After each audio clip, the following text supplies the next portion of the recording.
Hey, Eric the Racket Scientist here. So after 15 years of playing, it's finally happened to me. Turns out I've got a little bit of a shoulder injury, specifically around the rotator cuff. Now historically, I've been pretty good about my shoulder technique, and I've never really had issues with my shoulder before in 15 years of playing. So how exactly did this happen? Well, a couple weeks ago, I was playing badminton with a group that I don't normally play with, and the level was a little higher than usual. So needless to say, the games were really intense. When I woke up the next day, I realized there was a little pinch in my shoulder. I thought that it could most likely be related to my rotator cuff. So what is the rotator cuff? Well, in a nutshell, the rotator cuff is a system that comprises of your shoulder ball and socket joint and assisting muscles surrounding it. And the shoulder ball and socket joint has a lot of tendons and nerves, so I kind of felt that the pinching could be related to some of those tendons or nerves. Now I could still play badminton, but I would feel the pinching in specific scenarios, mostly when I went to smash and I would rotate my shoulder suddenly and explosively like this. And unlike just random soreness, it didn't go away in a day or two. Well, I actually have some suspicions as to the probable root cause. While I did started experiencing the symptoms after that one play session, when it comes to sports injuries, usually there are multiple underlying causes. Now, back in September of 2024, I actually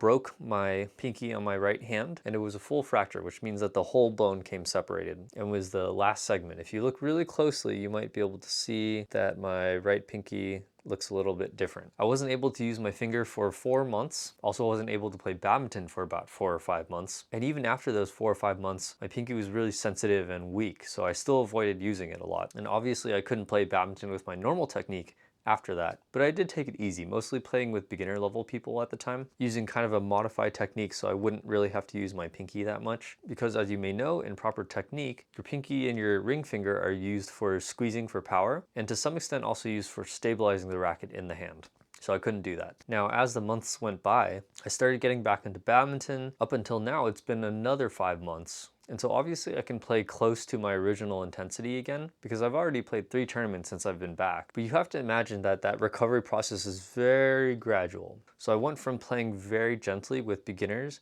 and kind of slowly easing into it over time. There wasn't just one day where I said, okay, today I've got to start smashing hard again. And as a result, my technique didn't quite go back to the way it was before. Because while I was recovering, I was already comfortable playing with the modified technique, avoiding the use of my pinky. And as I began ramping up that intensity over time, what likely happened is that began to put strain on other components of my body, most notably my shoulder. And also, when I sat down to think about it, during those recovery months, I developed a habit of just in general avoiding use of my right arm for things, whether it's picking up a cup or shampooing my hair or whatever. So my right hand, fingers, wrist, and arm didn't really recover to its original strength, simply because I had developed the habit of not using it for so long, and I was still able to go about my daily life without giving it the same level of usage as before. Well, this was all speculation, but I actually have some evidence for this. Back at the Boba Cup tournament, Dr. Chris Lee, a physical therapist from Pinnacle Performance Physio, who is also a badminton coach and a high-level badminton player, and one thing he had at his table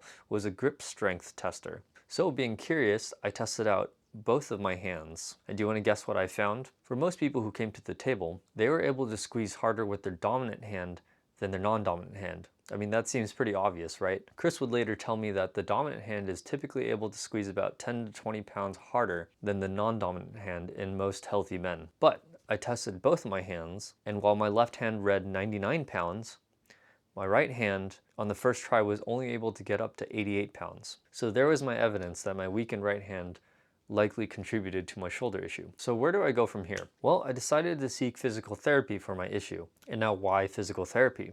Well, first of all, this is a persistent issue. It's not something like a sore muscle that just goes away in a day or two. And it's also a problem that won't really go away on its own. Or even if it does go away on its own eventually, it's definitely something concerning that you wouldn't want to come back. More importantly, I want to know why I have pinching in my shoulder and then address the root cause with rehabilitation exercises so I know how to prevent the same issue in the future again. Also, throughout my years of coaching, I've just learned that issues like this in the human body are usually far more complex than we imagine. And so even if I were able to find some literature on the topic on the internet, I still wouldn't be able to get the full picture from my situation specifically. So where am I going for my physical therapy?